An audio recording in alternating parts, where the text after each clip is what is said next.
Stephen. My name is Michael Nero. I'm a 58-year-old dad and ready for my interview with you about social media. Okay, so how often do you use social media? I use social media, I would say, probably about one quarter of a day in terms of seeking information, and between Facebook, um, Twitter, and LinkedIn are my sources for social media. Um, so would you say it has impacted your life at all?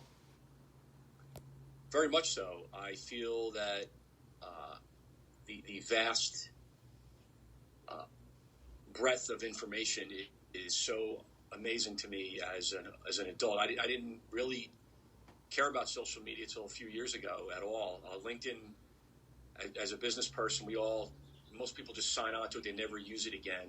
But I've learned to embrace LinkedIn as much as the other two in terms of business information, connecting with others in business, networking, and so forth. But all three have had different impacts.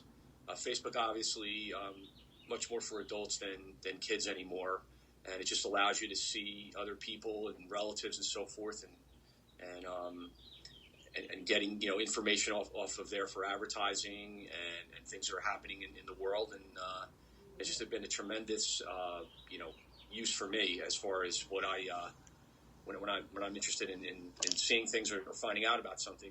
There's definitely sources. And Twitter, more recently for me, has been more impactful, a lot more instant information when in regards to news items or sports or what's happening. And so all three very valuable to me in my everyday life. So how do you protect your privacy? Do you make your accounts private or?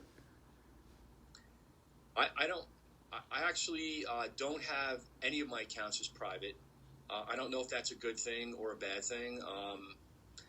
I tend to, unless something awful happens, I don't know what way that could be, but I know a lot of people have private accounts on Twitter or Instagram, which I've seen.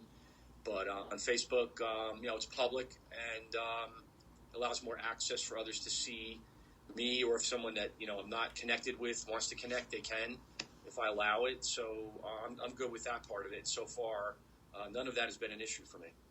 So I don't really have a privacy protection, if you will. I hope I never have to do that. So we'll see how that goes.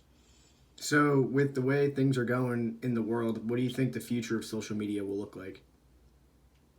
Well, that's a great question, Steve. I see the future of social media in a way where the content probably will become more and more personal to me.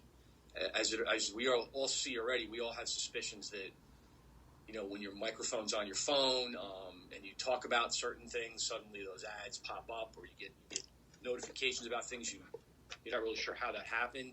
So there's all these sort of conspiracy theories about how things are given to you in terms of content on your own personal devices. But I think we'll have probably more content that's truly personalized to us, I think.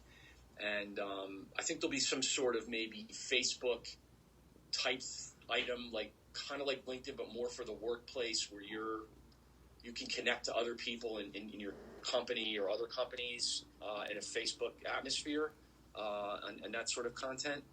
And I think especially from with social media, with retailing, which is both annoying and useful at times. There'll probably be more of a instant buy button, which I've seen online. These things, companies want you to have more instant ability to purchase something with all your information, tagged into the machine, so and into their system. So I think those things will be important. Short term, long term, I'm not really sure where we go from here. Maybe even more portable device. The watches have become. I never thought they would be such a big thing, but they are for people, and it'll probably be more instant than we are with things being available to us wherever we are. So I think that's probably a couple of things that I can at least say that will happen. Okay. Well, that's all the time we have. Thank you for the interview. Appreciate it. Okay, I appreciate you reaching out to me. Any other questions? I'm always available. Thank you. All right, good luck.